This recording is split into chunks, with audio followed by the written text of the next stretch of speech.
Welcome to the DM Deep Dive for How Do You Get Non-Role Players to Roleplay in Your Games? 6 Strategies. When I sit down to start running a game and I'm in the session 0, I let everyone know that if they don't want to roleplay in character, that's fine. I don't expect them to.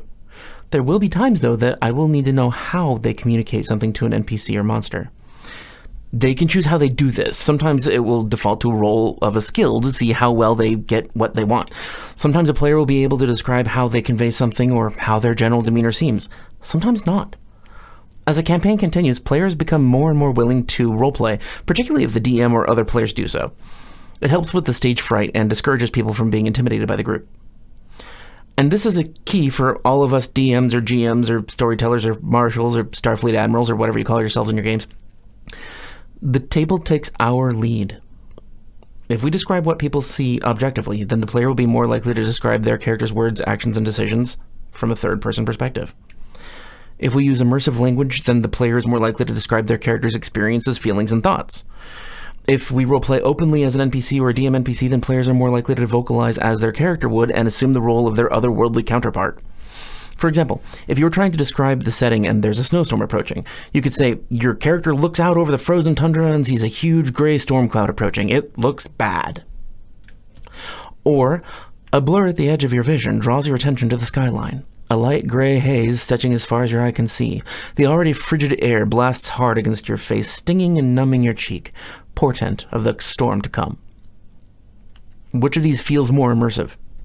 Right, the choice is obvious. Including sensory cues to orient the player to the world you envision and that their character is an integral part of can be a tricky thing, but this is a step that will go a long way to encouraging a non-role player to roleplay. If you'd like to see more on how to describe your story/game, there's a link to a video I made about a year ago on how to use the senses to immerse your audience. It's in the description. So far we've covered setting expectations during a session 0, exemplifying the roleplay style you want to see, and giving your players in-world context to allow them to paint themselves into your scene. Another useful tool in the GM's box of toys is to insert story elements into the game that the player wants to be involved with. Especially new players or players with a new character, they may not even know what their character would think or care about. So ask the player for 3 things that they would like to experience in a fantasy RPG, or things that they have daydreamed about being able to do in real life.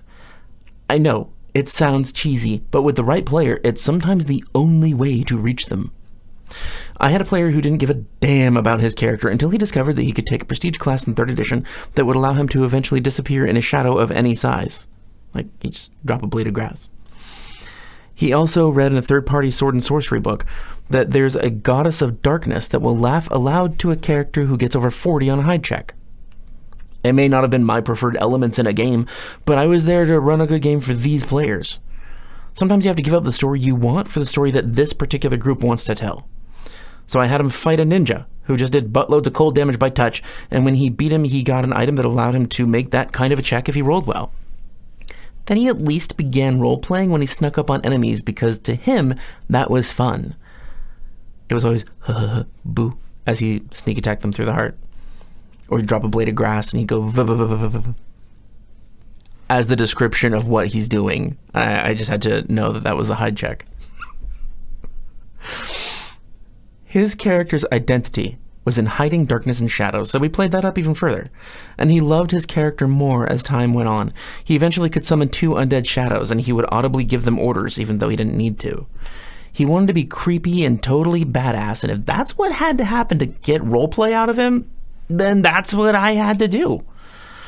Another option is to have NPCs that have a lot of one particular kind of flavor interact with the party during one particular event, then do it again later with another NPC with a different flavor to see what sticks. Sometimes you'll learn more about what the player is interested in role-playing with their character better than the player knows how to say by watching these interactions. Also, if players who aren't used to role-playing or don't enjoy it very much, or who just are shy, don't grab on to the current situation and start role-playing, they'll likely get quieter and quieter until the game returns to something they can interact with, that they feel comfortable interacting with. So look for those cues and move on to another scene and another kind of activity. Even if they don't interact with that either, the illusion of progress allows them another chance to involve themselves and make a different choice. And some players are most comfortable with role-playing in combat. If players describe what their characters do in a fight, Return the enthusiasm at the same level and to the same degree if you can. Mirroring them will make them more comfortable with describing their actions in combat, which could then lead to them being more comfortable role-playing in different settings. I've had a player who only role-played after a good fight. So we had a lot of fights and he started role-playing more and more frequently. The fights just made him happy, so he opened up. Pay attention to your people, and you'll get clues on how to adjust your level of activity via exploration, roleplay, or combat scenarios. So to recap. 1. Set expectations during a session 0. I know, we all probably know that one. 2. Roleplay the way you want to see them roleplay. 3. In-world context to allow them to include themselves in the game. Matters a lot. Some people have trouble with imagination. Be that imagination for them. 4. Interview the player, asking what they enjoy and try to put that in the game. 5. If they don't know or can't say, throw things at them and watch how they react, whether that be switching to different scenes, elaborating on combat maneuvers, or putting in random NPCs. And finally, number 6. If they start to pull away or allow others to go on without them, wrap things up and move to a different scene to give them another chance.